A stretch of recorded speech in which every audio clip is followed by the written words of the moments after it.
Which other of our colleagues can we drag into this for no good reason? I'll just start the podcast. I like that you're just like live adding when seconds. the start time, yeah. You really thought it would be 40 seconds ago. Yeah, it's all right. We'll go on 5 minutes. Yeah, okay. There we go. Can around for 8 more seconds. 6 more seconds. 5, 4, 3, 2, 1. Okay. Hello, and welcome back to the Silly Skinny. Bang on time, only 5 minutes after I hit the record button. It's Peter Simpson with Anahit Baruz and Ellie Robertson. Say hello. Hello. Hello.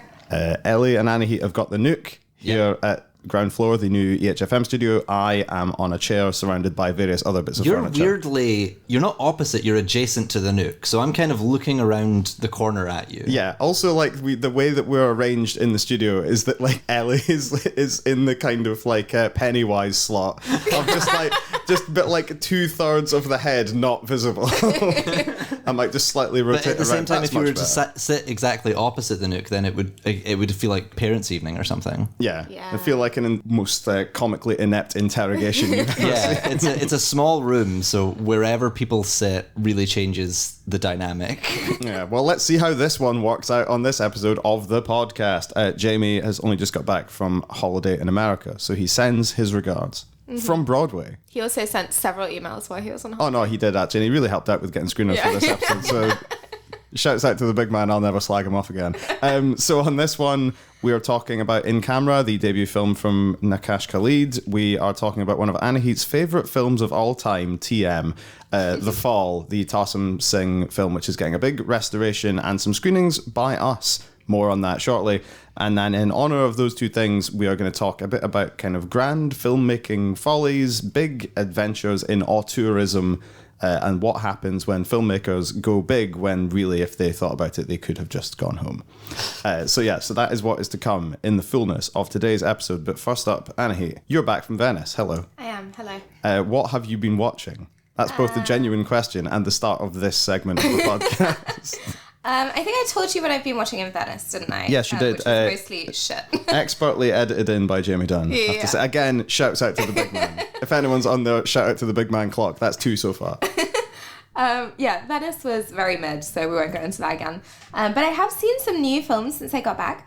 I saw The Third Man in the Cameo. That was great. Like very, very old school, like classic film noir with Orson Welles and some other people. Incredible use of shadows. Like, you know, like back in like film noir where like someone would be coming around the corner and their shadow would be like several buildings tall. And I don't think there has been a time in the history of light where people have thrown shadows in that way. But there was like for a little bit in the 40s and 50s, which I think Did you just so describe nice. The Third Man as a new film? No. You said I've seen some new films as well. Oh, as in like new to me. Ah, okay, right. No, see, I think I knew that. I was trying to get a cheap gag, but now what's happened is I've made things much worse. I just meant I haven't been rewatching Scrubs for the millionth time. Excellent. Which is big news. I saw that. I saw Sing Sing, which was very beautiful, very moving. I think the most interesting thing about it, it's that one that showed at EIFF, which is about people in a rehabilitation through the arts program in the US's, I think, biggest maximum security prison. I think it could have been a little bit more abolished prisons to my liking, but it did that pretty well. But the most interesting thing about it is actually most of the actors, apart from 1 or 2 of the main ones, are people that have come up through that program. So they're all like playing themselves. There's a really beautiful moment in the credits where it's just like so-and-so person as himself, so-and-so person as himself. And it's just like, oh man. And that felt very like, unlike those kind of prison films, like The Shawshank Redemption, like that canon, it was doing something different in that it's not just like observing it from a different distance, which I thought was really good. I saw Lee yesterday, mostly for my husband, Andy Samberg. And my husband, Andy Samberg, was the best thing about it. And that's all I have to report. Is Lee the one about the war photographer? Yeah, Lee Miller. Yeah. Yeah, it's like, it was fine. I had a nice time. It was actually a really nice film to watch in the cinema, and a very like, this is like, so it's doing nothing new. It's requiring no brain cells, like a really traditional like war biopic, which felt like quite comforting in that way. But I think it's Andy Samberg's, they say it's his first dramatic role. I think arguably in things like Palm Springs, there is like a kind of dramatic bent to some of what he does, but it's his first like non-comedy role. And he is really, really good in it. Yeah, there's a little bit where he's wearing a little vest. I don't know, I had a great time. It was nice. The horrors of war, but also the vest. But also the best. Yeah, it was nice. It was good. Excellent. Ellie, what have you had on recently? All of the films that I've been watching have just fallen out of my brain, and all I can think about is over the weekend I've been watching the Twilight films. Nice. Which are so interesting to watch from like just different perspectives, right? Because you can watch it from the perspective of like, we now know that Robert Pattinson and Kristen Stewart are like serious, capable actors, but they're terrible in these films, possibly because they're being directed to be terrible or because the characters are terrible and they're, I don't know, on some like fucking 4-dimensional chess shit. But my favorite thing about watching the Twilight films is the reading that Edward Cullen is meant to be like 110 years old and just recreationally hangs out in high schools and like falls in love with the teenagers and stuff like that. But also because of his whole like self-loathing about being a vampire and how like everybody wants to be a vampire, but he's like, no, you don't want to be a vampire. It's like got this very weird like Catholic guilt vibe to it, which I guess makes some sense, what with Stephanie Meyer having like introducing like a lot of Mormon ideology in the writing of it. But I'm just like, it rewires every scene between Edward and Bella to me, where I'm just like, this guy is like Joe Biden. He's like 110-year-old creepy sort of like Catholic guy. It's just that he looks like Robert Pattinson. That is where I thought you were going. Watch Twilight with the context of like, this guy would actually look like Methuselah, and it just changes everything. But they're really ridiculous films. They're great to watch with friends. I absolutely love that he's like the fucking bad boy of school, and his fucking car's like this weird like Volvo person carrier. Just some like really flagrant product placement, I guess, but like all of the kids are super jealous of Bella because she gets to take a ride in the Volvo. It's hilarious. But it's not even, well, I don't know if books can have, but no, there was a big plot point in the book. That it's a Volvo? Yeah. Why? Yeah, it was so insistent that it was a Volvo. I don't know what, is that like... I think because it means that he's like kind of solid and dependable and like... Much like our range of people carriers. The car brand the Pope approves. So yeah, that's all I've really been watching this weekend. But I'm like, I think I'm like halfway through now. I think I've got maybe 2 films left. Michael Sheen's showing up. It's nice to have someone who's like, you know, not bad at their job as well. Excellent. Can't wait for Rami Malek. He shows up at some point. Stop, I forgot about that. Put a pin in that Joe Biden is Edward Cullen thing. We'll come back to that at a later day. Oh man, that was an absolute ripper. I have started watching The X-Files. Ooh. So The X-Files, I'm going to say 6 episodes in, good. Yes. The Peter Simpson double thumbs up seal of approval. Have you seen The X-Files, Anahit? Because I feel like you would love it. I think I tried to watch like 1 or 2 episodes when I was like a teenager and got a bit bored. And I know I should revisit it. But then I hate Buffy and everyone thinks I should like Buffy. Well, what I would say is that there is more kind of open chemistry between the leads. Okay, yeah, that would It's basically just the weird thing about it is that like they immediately just have like a very strong, quite flirtatious chemistry. But for the first wee bit, there's never any suggestion that they have like a platonic work relationship that is also very flirty. Oh, that's sexy. They're just like good pals that are flirting with each other. Yeah, they're just good pals, and one of them is David Duchovny. Yeah. Being like, let's be honest, not quite getting far enough away from sleazy that you could avoid an HR tribunal, but he's doing a bloody good job of it. Yeah, and very kind of like monster of the week. Lots of aliens, lots of things being beamed up. It's a TV series about 2 FBI agents where the cops are still the baddies a lot of the time. Yeah. Really? Yeah, because it's all about how they're trying to investigate these often like kind of cold cases or weird cases involving the paranormal. And their chief antagonist is often either like the local county sheriff, who's a bumbling yokel with a mustache, or some higher branch of the American government. So like the military or like the NSA or somebody like that. They always get so close to being like, okay, that's proof of aliens. Let's just take it to the office and tell everyone. And then they come around the corner and there's 4 men with sunglasses on being like, give me your evidence of aliens. And he's like, foiled again.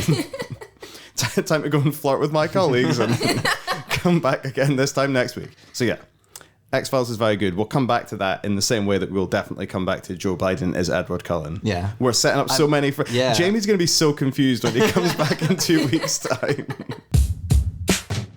Okay, first review of this week is In Camera. This is, as mentioned earlier, the debut film from Nakash Khalid. So it follows Aidan, who is a young British Asian actor stuck in a loop of bad auditions, endless rejection, and feeling kind of alienated from the acting job that he wants to have.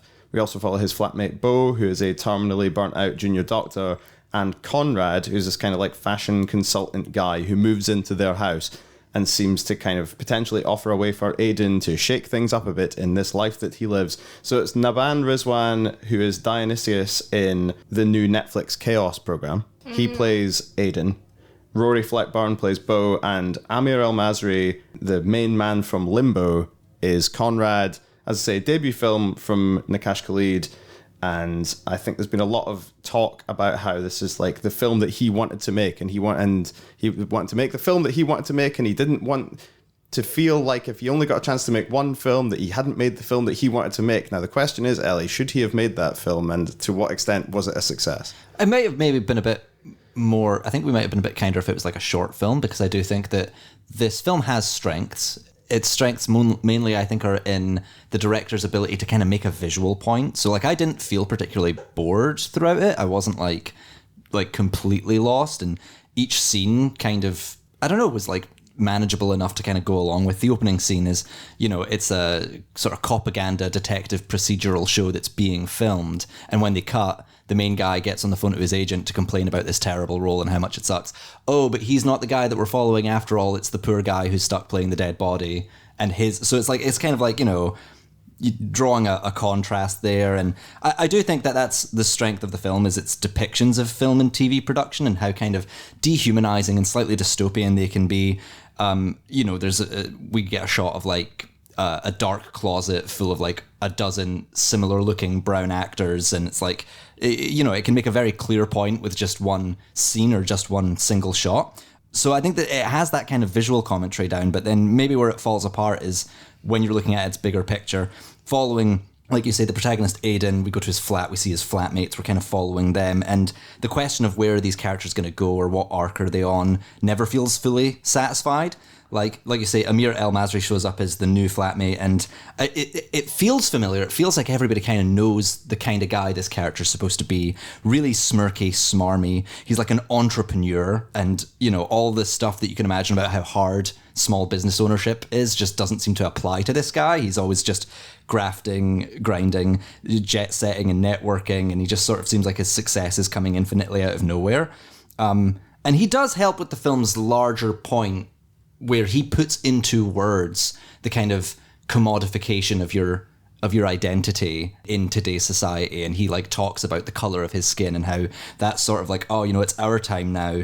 And then the film obviously follows Aidan struggling with his own identity, giving away parts of himself, and then starts to emulate this sort of very like silver-tongued guy he's living with. Because, like, you know, we're all playing roles, we're all actors. It just never really gets that kind of like mind-blowingly revelatory. And then it just has like a lot of other stuff that the film doesn't necessarily utilize. Like the other flatmate is this junior doctor, and he's really intriguing to begin with, because whenever we see him, he's like waking up in an abandoned hospital corridor, or he's like having visions of blood, or drawn to a vending machine through which he hears the sound of like sewing machines making great amounts of clothes. And it feels like, wow, that's actually quite ambitious. It's not just going to be about how, you know, dehumanizing it is to industrialize the entertainment industry, but it's going to be about how much we traumatize young doctors in a crumbling health infrastructure, or how much we rely on fast fashion. And it's just these glimpses of like a much wider, much more ambitious scope that the film is getting at, which just never really come back. Like the strange visions and lack of sleep this doctor has seem to be doing nothing but fueling the explanation as to why he could possibly confuse his two flatmates for each other when they start doing their Prince and the Pauper stuff. So yeah, like, it's full of these little vignettes that express how bleak the industrialized way of life of British society is in entertainment and in healthcare. But I think that these vignettes lose a little bit of scope because we're pinned to these three characters that never sort of move on from what they've been put in these scenes to show. You know what I mean? Like, they don't clearly have arcs. They don't. The point that is eventually made never really gets defined in the same way. So you're kind of left without a lot to grasp onto. Like, you clearly understand, oh, it's bleak, it's hard, and the commodification of your identity will like leave you feeling very hollow as a person. But what, are we supposed to not do it? Are we supposed to do it? Is it offering us things? Like, these are the questions that never really get answered, and I feel like leave you a bit unsatisfied. Yeah, one of the things I felt, so last time we spoke about Red Rooms, which was the Quebecois, like, kind of serial killer court drama. And one of the things that we kept saying was how, like, inscrutable the performances were, but that was in service of something. The point was you couldn't tell what the character was thinking, because part of the point of the film and the way it was told is it was supposed to be a mystery. Mm-hmm. So someone is portraying a very kind of, like, straight bat so that you don't get any clues as to what they're going to do. This had a similar thing, but you couldn't tell what it was in service of. You couldn't work out what some of the characters' motivations were. And then it turned out that that didn't actually matter in the end, because it wasn't clear what anybody's motivations were. I will say, Amir Al-Masri can play a smarmy twat better than anybody, which bodes extremely well for his Prince Nassim Hamid biopic that he has coming out. I'm looking forward to that. Pierce Brosnan plays his boxing coach. So that'll be fun. That sounds fun. That's one to add to the list, along with the Robbie Williams monkey film. He seems like a good performer. I'd love to see all of them, or like, you know, I'd like to see them in.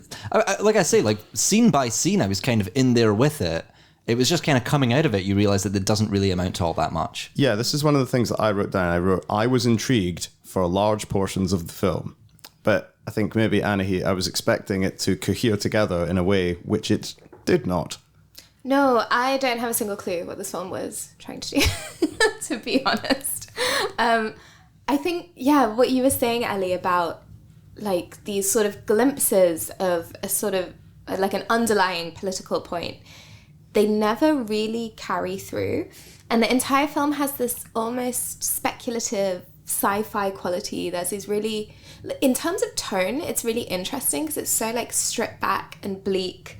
And then suddenly these like great like visual inventive moments, like that kind of daydream or like nightmare about like the building that's bleeding. Like the stuff is really striking, but it feels like it keeps like contradicting or undermining itself at every turn. So what you were saying about the like other roommate, like the white roommate who's a doctor, yeah, that's like maybe an interesting point if that's kind of, if it was trying to make like broad points about labor, but then it felt like the point of the film was actually brown people within the entertainment industries. Then you just have this little white boy that's also, and it's kind of like, well, which is it? Yeah. Yeah. Like, it's not to say that they're not also suffering under a system, but you then are making very like broad, vague gestures, whereas it kind of felt like the thesis of the film was this quite specific thing that it then just loses track of and it completely unravels. The actors are really good. I think it's really interesting seeing Amir Al-Masri do this kind of role, given his other big role that people know him for is Limbo, where he is just the sweetest, nicest boy. And then, yeah, he like has such incredible range that he can play someone that you want to punch in the face like so fucking much. But they're not enough to give the film really much drive. I do wonder if it would have worked better as a short film, because I think the sort of, what do you call it, like the pros of the film, like what is working in its favor is the tone and the imagery. And I think if you had taken away everything else, such as the plot, it would have actually been kind of effective. But dragging it out even into 90 minutes, like 90 minutes is not that long. I live and like pray for a 90-minute film every week that we do this podcast. You're very vocal about it. I'm very vocal about it. And then you get a 90-minute film that feels millions of hours long. I had to watch this in 2 goes. Oh, crumbs. Right. That's not good. That ain't good at all. One of the things I thought as well was a bit weird. It didn't really have any sense of place. I thought it was a very odd choice that for a film about the kind of entertainment industry and the inherent unfairness and bias that exists in it, that you would make no visible or audible effort to point out that it was set and shot outside London. Yeah. You might think that was maybe relevant to some of the points that you were trying to make. But, I mean, fucking go off. I mean, do what you want. Clearly, this is the work of somebody who has decided that they have a story that they want to tell, but have unfortunately not been... It's like they knew that they wanted to tell the story, but they didn't necessarily know... Like, what they've come out with is either not what they were thinking of, or the various things that combined together to form the thing that they were thinking of don't necessarily make a good film. I think you're right. I think that the setting has real issues. Like I say, I liked seeing these sort of each little small scenes about film and TV production and just the, minutiae of ways in which you can be like aggravated on a really small scale. And then when that's just your life, your day-to-day life, moving from audition to audition and constantly kind of being objectified in that way, like it would just slowly kind of really, really blunt you. So I feel like if the film were just that, just a sequence of that, then it would be making a point more succinctly. But it's the fact that we go back to the flat and we see the flatmates and we keep returning to this space, and there's the expectation that there's some kind of shift happening or that some kind of growth is happening for us to keep returning to these dynamics, these relationships in the flat, and that they don't. The characters kind of just are absent when they need to be, and then sometimes show up and again point to their own little like, oh, there's this guy, he's kind of a smarmy entrepreneur, what's his deal, is it working out for him or not? And oh, there's this doctor who's like possibly traumatized but just getting on with it. The fact that these kind of like character hooks never resolve in any material way just sort of makes it feel like, well, why are we at the flat? And you're right, like I didn't even know it wasn't set in London while watching it. Like I just assumed that it was. Yeah, it's it's quite a frustrating film. I think. Because the bits that are the most effective, I think, are, you were saying he wants to make the film that he wants to make.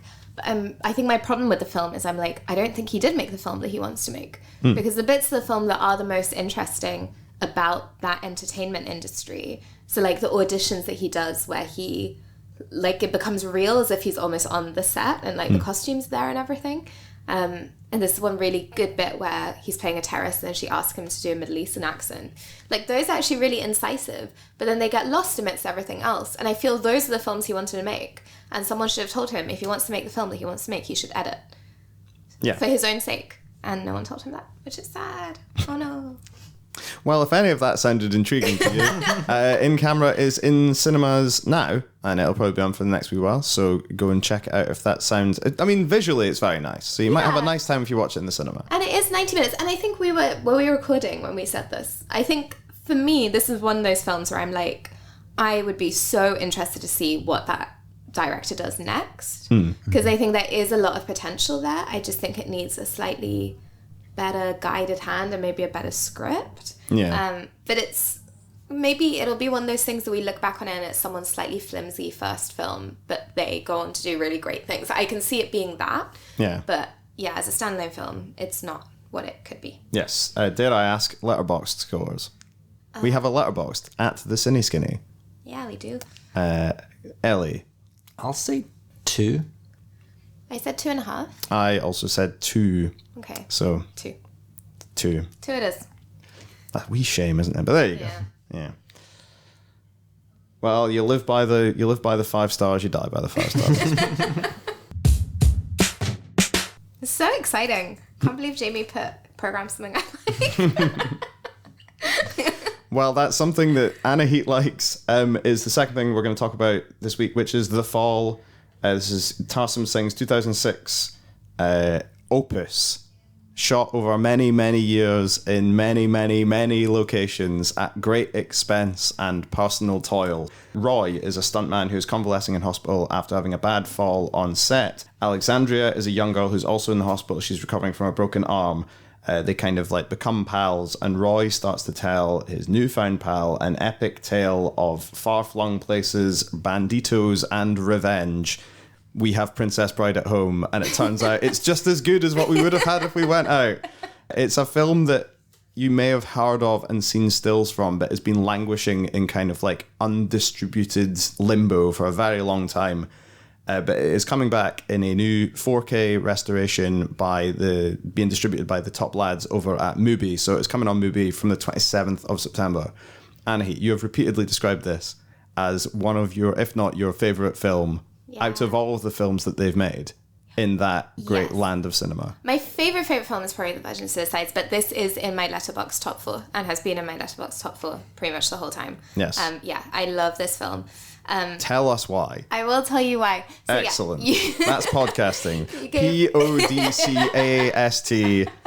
Talk about The Fall with me. Chapel Row in 2024. Oh dear. you introduced it really well. So it's about like this stuntman played by Lee Pace, who has had an accident basically trying to impress the woman that he loves. And he is now in this very beautiful hospital. There is nothing not beautiful in this film. Everything is just like gorgeous. He's in this gorgeous like 1920s hospital outside of LA. There's a little girl there. They become friends. To entertain her, he begins to tell her a story. These like epic stories. There's like Alexander the Great. There are like these kind of characters that we know, Charles Darwin, are like woven in. And they're all played by people she can see around the hospital. And so he's kind of turning like these very dreary for her surroundings into this like really beautiful thing. But he is potentially paralyzed and is very insistent that she find him some pills for reasons that become obvious as the film goes on. And so these stories are a way of kind of trying to get her to like bond with him and also do what she said. And so there's this like really kind of complex thing happening over there. There are a handful of films that made me fall in love with films when I was about like 17 and really like discovering cinema. And the big ones were, like The Virgin Suicides, Atonement, Psycho, and then this film. So this was Tumblr's favorite film for a very, very long time. It's where I first heard of it, I think. And you can absolutely see why. Every frame of this film is like a painting. It is absolutely fucking stunning. It has an incredible sense of color and scale and composition. And it's really, really visually inventive in the way that it moves between the two realities. So there's this one bit where there are like these kind of almost Turkish, like the spinning dances, I can't remember what they're called. And Lee Pace like twists his hand and then the dancers start to move. And another bit where like the face of an evil guy like melts into like a mountain and the rocks of the mountain kind of mimic his facial features. And so it kind of blurs the two realities and we kind of see how this little girl is like slipping in and out of this story and she can't really tell what's real anymore and he can't begin to tell what's real anymore. I think it's one of the great films about filmmaking or art generally. And I've been thinking about it a lot actually in relation to Sing Sing that I was talking about earlier, which is very much a film about like the power of art. Like it's about like rehabilitation through the arts, about how like a carceral system will never like do the work of like how art can like liberate you and like heal you and blah, blah, blah. And I think that's like really beautiful and really important. But I think what is gorgeous and like quite haunting about this film is that art is something that is both like beautiful and dangerous, that it has this really like ambivalent power. So the way that he's telling the story, which is at times manipulative and at times not, and I think it has this really expansive view of what storytelling and art can be, which is just really, I've never seen a film that does it in that way. And yeah, like you talked about the behind the scenes kind of story of it, like it's shot in so many fucking locations in just the most beautiful place on the planet. A lot of it is set in Jodhpur, which is like the blue city in India. And so that just like, it's kind of like this blue houses that are just like spread out like all in front of you. And it's like so gorgeous. And it was like filmed over 4 years. And one of my favorite little behind the scenes-y things from this film is the little girl, I don't know how to say her name, Katinka Untaru, maybe, who's a little, I think, Romanian I think she, who I don't think has been in a film since. Like they really just like scouted her. I don't think she spoke much English when they found her either. I think a lot of it, like she was doing her lines quite phonetically, but her and Lee Pace really bonded. And I think her experience of the film kind of was the film in a sort of similar to The Exorcist almost, but in a much nicer way. They didn't really let her know what was real and what wasn't to like encourage as naturalistic a performance as possible. So she didn't know that Lee Pace wasn't paralyzed. And there's this really beautiful video at the end of like when her filming wrapped where he like gets out of bed and she just like her little face is like so so happy and like crying. And I don't know, there's just something about like it just created like a world. And I mean we're going to talk more about like these kind of big filmmaking, like ambitious, like huge expansive things. But I feel I've never known a film be made like this before. And I think it resulted in something like really, really special. I just really love it. I'm so excited about screening it. I think it's crazy. I think it's so nice. Yeah. I totally agree. Yeah. I was one of the people that we are talking about where it's like, I have heard about this film. I have seen screenshots on Tumblr and I was really interested in it. But I'm so glad I got the chance to watch it. Because also this is the podcast where we're on the lookout for child actors who are not shite.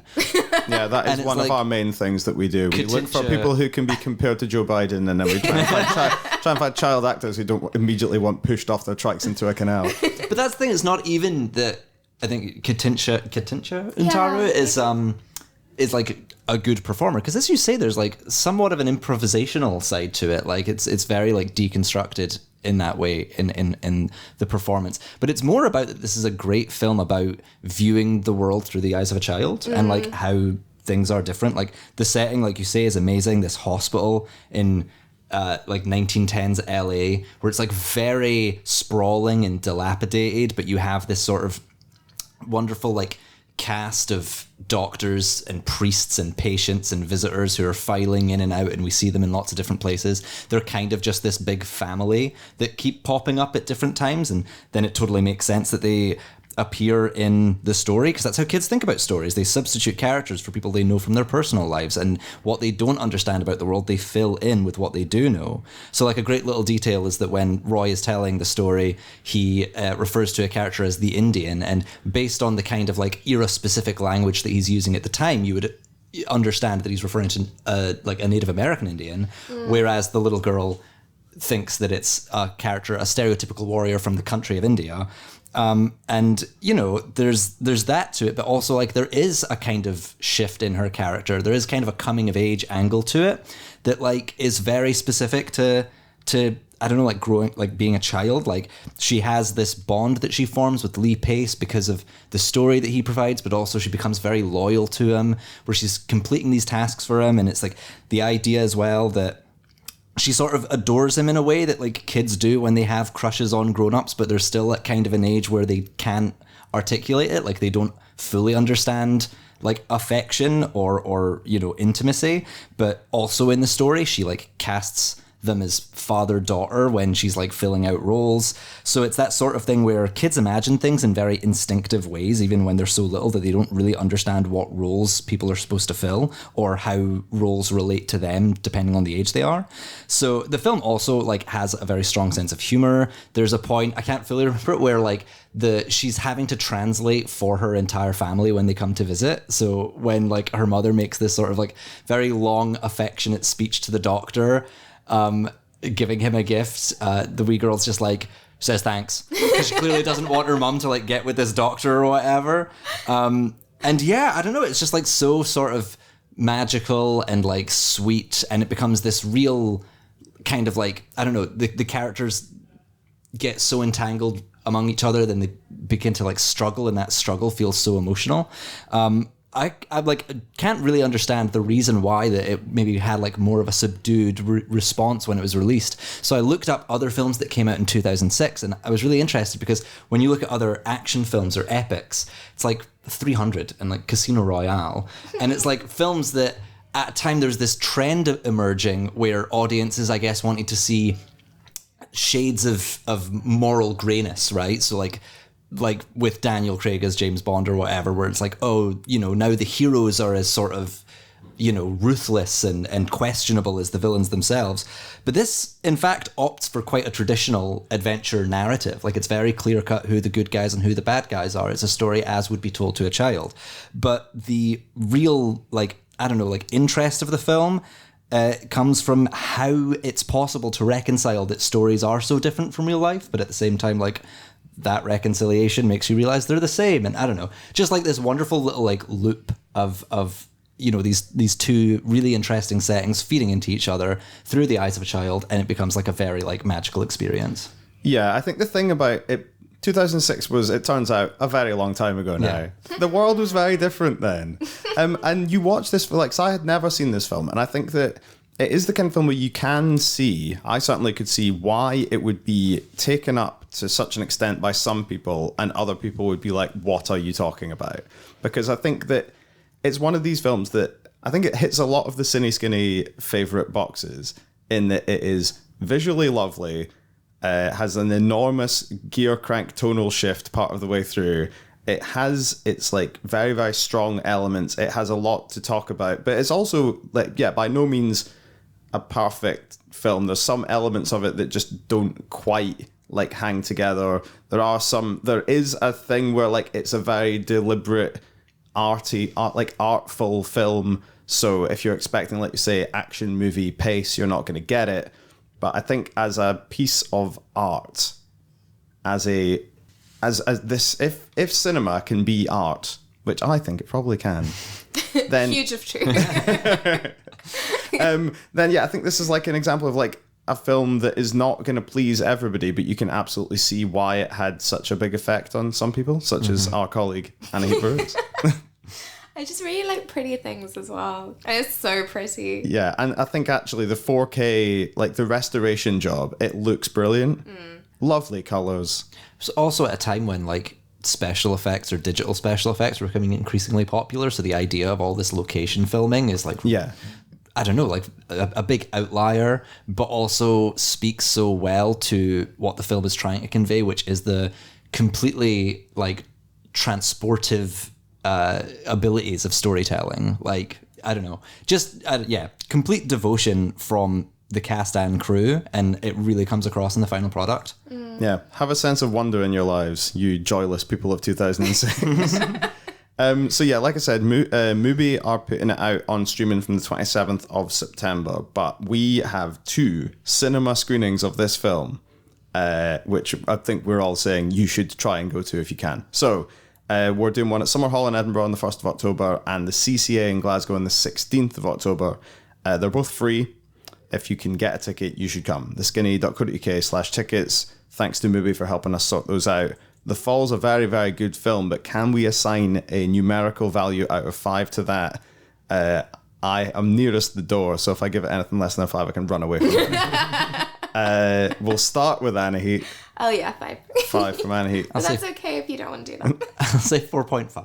I think it's I don't think it's a perfect film, so I would probably have to give it a 4. Okay. I'm so sorry to That's both okay. you and Lee Pace. The very, very tall man. Beefy. Yeah, the extremely... 6'5". Can you believe it? He does look like, when people used to say that Justin Trudeau was like, he looked more like a kind of conventionally attractive human than a lot of like mainstream Western politicians. Lee Pace is who they would get to play Justin Trudeau in a biopic if they wanted to make him look tall and hot. He was also an elf, wasn't he? That makes sense. Yeah, he was in The Hobbit. Tantril. Yeah. Like Lass's dad. So many of Anahit's interests combining in one place. I fucking hate the Hobbit film. But he was riding a moose, which was actually inexplicable. I don't know why that was happening. And in honour of those 2 things we've spoken about, and also because we want to maybe get a little nod into Francis Ford Coppola's Megalopolis, which is also out this week. You want to talk about things that have taken ages to make and maybe cost some people enormous piles of money or some semblance of their previously held dignity in the industry. We want to talk about some of our favourite kind of big monuments to excess, things that people have done where they have single-handedly, single-mindedly, or just very, very, very bloody-mindedly decided that they're going to make this film and see what happens. So we've each picked one out from the annals of cinema. And it's important to say at the start as well, like, folly isn't necessarily a bad thing in this context. Like, being overambitious is not necessarily a negative. Mm-hmm. Lord knows, we make a podcast twice a week. Sometimes we overstretch ourselves and once every 2 weeks. We make a podcast. We make a podcast twice a week, and we throw most of them away. You know what? If they're not good enough, they go in the bin. So yeah, being overambitious, not always negative. Sometimes things just get away from you. Sometimes you just need somebody to lean across and say, maybe what you're about to do isn't strictly speaking necessary or a good idea. But sometimes an artist is compelled to forego all of the usual roles of, in this case, cinema, and do things their own way. That's right, I'm talking about The Room. Tommy Wiseau's bad film that is bad. It is the tale of Johnny, the all-American guy who works at the bank and has his fiancée, Lisa. He basically, the plot of The Room, because everybody knows the story of The Room, right? Tommy Wiseau, extremely strange man, self-finances this film and it's a fiasco and everybody laughs at it afterwards. But the actual story plot of The Room as a film is it's basically a story about an all-American guy who just tries to help people out and be a nice guy, and one by one everyone betrays him until he's fed up with this world. And the thing about this is the reason I want to start off with this is because it's so clearly the work of one person in so many different departments of the film. And we were talking about this on the walk down the street. You would think that doing something for long enough, you would accidentally get good at it. Like, just by osmosis, you'd be like, I've picked up some things about filmmaking. I've learned a bit about blocking. I've worked out how to write a script because I wrote one, and it turns out I learned something along the way. But the way that you avoid that, if you want to be a true auteur, the way that you avoid learning anything is by placing yourself in all of the main positions of power on the film set. You're the star. You wrote the thing, you're producing the film, and you directed the film. Therefore, no one can say boo to you in any number of different directions. There's no stopping this man. More's the pity. Yeah, and I think the thing about this is it's quite bad. but it's so bizarre that you can't not look at it. And it's so self-assured that, to paraphrase that one drill tweet, you do kind of have to hand it to him. You've not seen The Room, have you, Anahit? No. You've seen it. I've seen The Room. It's a weird bit of business. It is. But it's quite instructive for when you're talking about like kind of madness in cinema. Yeah, you're so right. It's that thing where it's like it gets so many things wrong so repeatedly that you're like, they must, like, Tommy Wiseau must be doing it in a self-referential way. This is like a parody of a film, right? Where it's like, if you sat down and tried to create in a lab a film that sort of missed every possible beat, this is what you would make. But at the same time, like, I don't know, it was ages ago. When did it come out? It was like the 2000. I think it's like 2004. I want to say. So really, really long time ago. Before there was like, you know, the only kind of like so bad it's good culture was like Mystery Science Theater 3000 or whatever it's called. So it's like there is no article in which he is referring to when he's setting out to make the worst film ever. It really is like a wholly original work at the time that it was released. But now to us, it's like the blueprint for a so bad it's good film. Just a complete like generation from his very single-minded focus on making this one film, and the complete inability of anybody with any different ideas to weigh in. So it's an extreme example of auteurship. Yeah, because it's like it has a big enough budget that it is a proper film, but it has a small enough budget that no one is going to stop you from doing what are objectively terrible ideas. Yeah. And that's really the sweet spot that you want to be in. It's like, I've spent $6 million of my own money. Lord knows where I got it from. I will be the star and writer and director and producer, and I'll probably do some of the music as well, and I'll do all the... Like, there's this huge, I guess, I don't know if it's a debate really, but there's this question on everybody's mind of the whole Tommy Wiseau thing, of to what extent is this a persona? Like, he's just so idiosyncratic, so bizarre, and in how he uses his platform, that like people think that it must be some kind of like construct. But at the same time, like the film, because it was so handcrafted by him and it involves so much of his oversight and nobody else's, that like it is the persona. It's the best way to understand Tommy Wiseau. It's the only way to understand Tommy Wiseau. Yeah, and you don't just assume that it's a persona just because the film is bad. Yeah. Like, that's genuinely him. But that's him it's up so on screen. artfully That's his bad. butt on screen. It is. That is his butt. Yeah. He really bears all. Yeah, to quote, so The Disaster Artist, the James Franco, Dave Franco film that is based on the autobiography by one of the stars of The Room. There is a moment the Tommy Wiseau character says that he has to show his ass to sell this picture. And that, if that doesn't say a lot about what you're dealing with, I don't know what will. I feel like he shows his ass 7 times though. You got to sell that picture. It's important. Ellie, what have you got for us in this vein? So I Top The Room. I dare you. I don't know that it sure is like a pull in the opposite direction, but like with the announcement of the cast for Saturday Night, the dramatization film of like the very first ever SNL broadcast, I was interested in like what I think of as I don't know much about SNL, but I feel like the Blues Brothers is the closest you get to a movie that is a film version of early SNL, and it is one of those films that to me just completely escapes the limitation of normal films. I mean, it was one of the most expensive comedies of all time. It was written by TV comedians who had no big screen experience, and it featured real life musicians who had really like declined in popularity towards the end of their career. It's so like weird that this could happen. Like the hundreds of cars are smashed up. One is dropped from a helicopter. There's more on-screen extras than I've ever seen before or since. They just give Carrie Fisher a rocket launcher. Like and she just cuts about with it. Like if you're interested, Ned Zeman wrote a long read for Vanity Fair that helps convey just how insane the production of Blues Brothers was. And it says that by the time that Universal Pictures had decided on a budget for the film, like John Landis had to report back, we've already spent that much. It's a monument to the power of cocaine. Like everybody was out of their mind.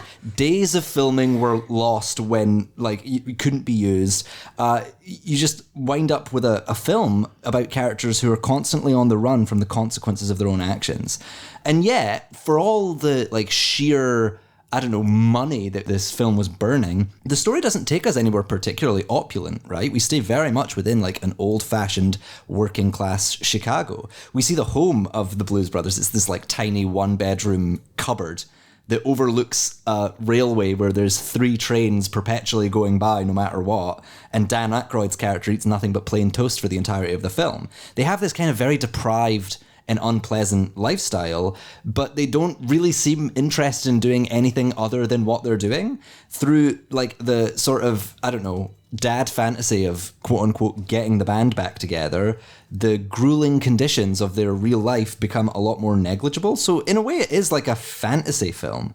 It actively undermines the reality of its own situations, right? So there's this great scene where in like the finale, when the Blues Brothers are like late to their big performance and everyone's standing around being like, oh, where's the Blues Brothers? Everyone's waiting.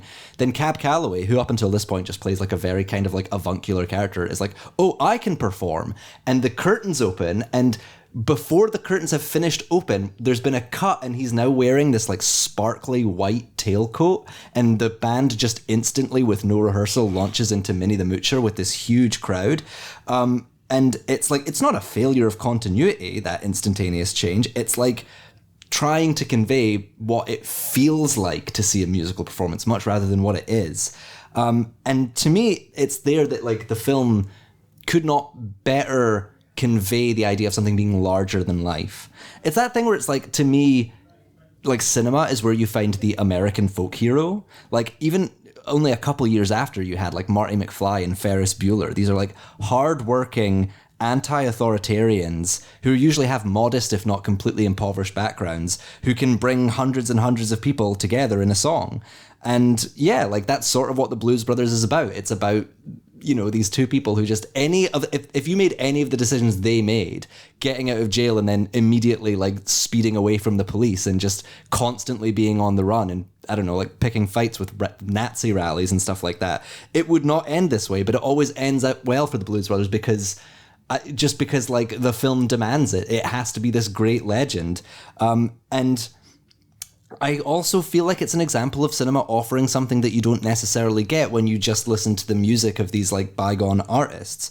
You can see a Cab Calloway performance or listen to an Aretha Franklin record, and it gives you a real great sense of like these people's art. But a film where they show up as characters and they interact with our characters, they have their own sort of sets and set pieces, then it helps like future generations better understand the cultural place that these musicians took up. So it's why I think of Blues Brothers as a very big like monument of a film. It's part of the immortalization of these musicians and comedians. It just sort of exists simply to have a ridiculous sense of scale because at the time that's what everybody felt was big. Yeah, they spent the best part of $100 million in today's money. It was $27.5 million in 1980. It would definitely cost more than that to make now because there's no way you could just drive around the middle of Chicago smashing the absolute shit out of cars and doing there's so much cocaine you could ski down the side of it. Apparently they had like, you know, the crew had payrolled coke dealers and stuff like that. Dan Aykroyd had never written a screenplay before, and his screenplay was apparently like 3 times the length of an ordinary one, and it was all like stream of consciousness, like very abstract. And then he would argue with, I just said his name, John Landis, argue with John Landis that everything needs to be included. So John Landis would, apparently, according to this Vanity Fair article, just agree to film it knowing he would cut it out in the end. It was just like, I don't know, the kind of like, yeah, the infrastructure we have in filmmaking now almost feels like it could not create anything like this anymore. Just this like really, really indulgent, huge film. this, when people point to this is what society used to be, spending $100 million on Belushi's coke habit and destroying police cars in the middle of Chicago. But then everybody loves this film. So Yeah, like exactly. it kind of justifies it in the end. The ultimate lads bit of cinema. Anahit, what have you got for us? I have Terrence Malick's second film, Days of Heaven, from 1978. Yes, 78. How many car chases are in it? There are some cars. Excellent. And I think people go after people, but I don't know if those two ever overlap. Yeah. That Venn diagram may not ever happen. This is, it's not like The Room. in that it's good. In that it's good. So this is one of those follies. It's a little bit more similar, I suppose, in tone and production to The Fool, in that it's something very, very big, very ambitious, very ill-advised, probably piss a lot of people off, but the end result is remarkable. So yeah, this is his film. It stars Richard Gere and some other people whose names I can't remember. You carry on and I'll just start shouting people's names out once I've looked them up. I found them. Richard Gere, Brooke Adams, Sam Shepard and Linda Mance are like the main four. And it's about this couple. Richard Gere's character kills someone within like the first minute of the film by accident. He like gets in a fight. And then him and his girlfriend and his little sister run away to the Texas Panhandle to help with like the harvest. And him and his girlfriend pose as brother and sister. And then the like master of the land, that's a really bad way of putting that, but you know what I mean.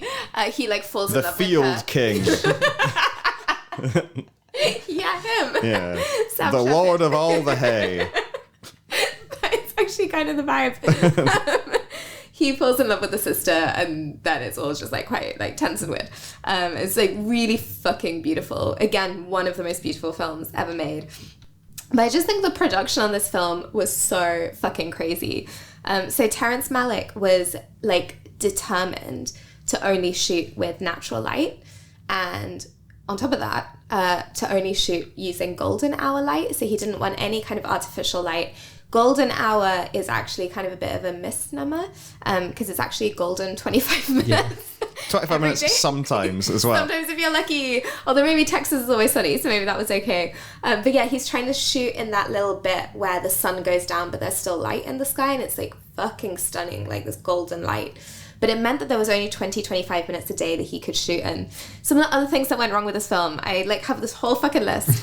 It went considerably over its budget. I think it was a $3 million budget, and it went £800,000 over, which meant the producer, Bert Schneider, had to mortgage his own home to meet the film's financial demands. And from everything I understand about Terrence Malick, who I think is a king, he was just like, well, I mean, that's what we need. Which is a little bit iconic. You know what? Honestly, if you're going to say, I'm the producer of this film. Yeah, then you got to produce it, you got to Tommy Wiseau it. You got to put your money where your mouth is. You got to produce it. The cinematographer, and it's a very cinematographer-led film, had to leave halfway through because they like took so long to film it because they would only film 25 minutes a day, that then they had to bring another cinematographer in.